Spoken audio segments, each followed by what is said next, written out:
ઊન ગામમાં ચૌધરી સમાજના યુવાનો અને રબારી સમાજના યુવાનો જે રીતના આમને સામને આવ્યા, ઘર્ષણ થયું, એના પછી તોડફોડ કરવામાં આવી. પોલીસે કાયદેસરની કાર્યવાહી કરી 16 લોકો સામે નામજોગ ફરિયાદ નોંધી 1000 લોકો એટલે 1000 લોકોના ટોળા સામે ફરિયાદ નોંધવામાં આવી. એના પછી ગઈકાલે સિહોર કોર્ટમાં એ બધાને રજૂ કરવામાં આવ્યા. એક મહિલા સહિત 5 લોકોના 3 દિવસના રિમાન્ડ કોર્ટે મંજૂર કર્યા છે. પોલીસે 5 દિવસના રિમાન્ડ માંગ્યા હતા, 3 દિવસના મંજૂર થયા છે અને હવે આગળની કાર્યવાહી હાથ ધરવામાં આવશે. આખી ઘટનાનો મૂળ એ હતો કે કંકુબેન ચૌધરી જે હતા, કંકુબેન ચૌધરીના લગ્ન રબારી સમાજમાં થયા એટલે કંકુબેને પોતાની મરજીથી લગ્ન કર્યા. પરિવાર એવું કહેવા લાગ્યો કે હવે રબારી પણ અમારી દીકરી પાછી આપે. એના પછી એક સંમેલન રૂની ગામમાં થયું. રૂની ગામમાંથી અમુક લોકો ભેગા થઈ અને પછી ઊન ગામમાં દીકરી લેવા માટે ગયા.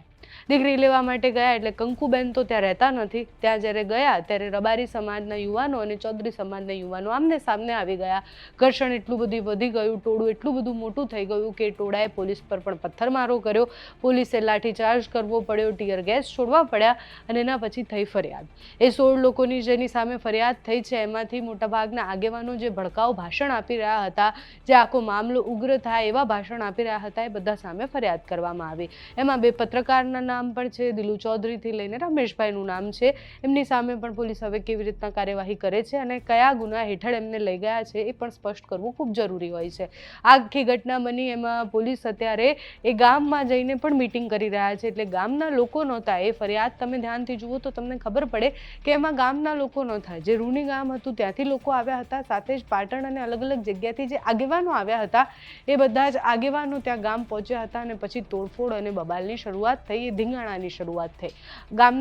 ગામમાં ચૌધરી પણ રહે છે અને રબારી પણ રહે છે એટલે પોલીસ ત્યાં ગઈ અને ગઈકાલે બેઠક કરી અને સ્પષ્ટ સમજાવ્યું કે કોઈ પણ ફેક સમાચાર સોશિયલ મીડિયા પર ફેલાવવા નહીં. કોઈ પણ ઉગ્ર વાત કે પછી અહીંયાની શાંતિ દોડવાનો કોઈ પ્રયાસ કરે તો એ પોલીસ પાસે પહેલાં લઈને આવો એમને, અને ગામમાં બધાએ શાંતિથી એકતાથી રહેવાનું છે એ રીતના મિટિંગ થઈ. ગઈકાલે કોર્ટમાં જ્યારે આ લોકોને રજૂ કરવામાં આવ્યા ત્યારે પોલીસે 5 દિવસના રિમાન્ડ માંગ્યા. અત્યારે 3 દિવસના રિમાન્ડ મંજૂર થયા છે. 3 દિવસના રિમાન્ડ પછી પોલીસ તપાસમાં શું હાથ આવે છે, આગળની કાર્યવાહી પોલીસ શું કરે છે એ જોવાનું રહ્યું. તમારું આખા વિષય પર શું માનવું છે અમને કમેન્ટ્સમાં જણાવજો. અત્યારે આ વિડીયોમાં બસ આટલું. જો તમે અમને યુટ્યુબ પર જોઈ રહ્યા હોય તો સબસ્ક્રાઈબ કરજો, ફેસબુક પર જોઈ રહ્યા હોય તો ફોલો કરજો, અમારા વિડીયોને લાઈક અને શેર કરજો.